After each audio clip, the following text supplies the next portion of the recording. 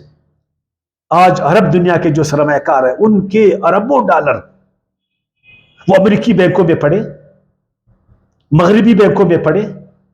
وہ ڈرتے ہیں اگر ایشیائی بینکوں میں اس کو رکھیں گے تو ہم پر فتویٰ لگے گا, ہم کو سود خور ٹھہرایا جائے گا. سارے بڑے بڑے سرمایہ دار اپنا سرمایہ در سے نکال رہے کہ ادھر ہم ملا کے فتووں کی زد میں ہیں. معاشی آزادی ہمیں نہیں ہے, اقتصادی آزادی ہمیں نہیں ہے, اور ہمارے ہنرمند نوجوان ادھر سے بھاگ رہے, لیاقت والے نوجوان بھاگ رہے. ہم سودخور ٹھہریں گے, ہم جہنمی ٹھہریں گے, وہ بھاگ رہے. تو خدا کے لیے اس مسئلے کو سمجھو. یہ کوا حلال حرام اس سے نکلو, اس چکروں سے. جدید دنیا کو جانو, ان کے تقاضوں کو جانو. دین اسلام قیامت تک آگے چلے گا.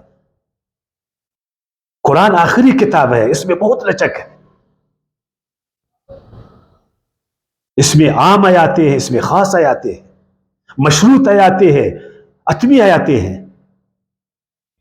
ہمارے علماء کرام بتاتے ہیں یہ ہمیں.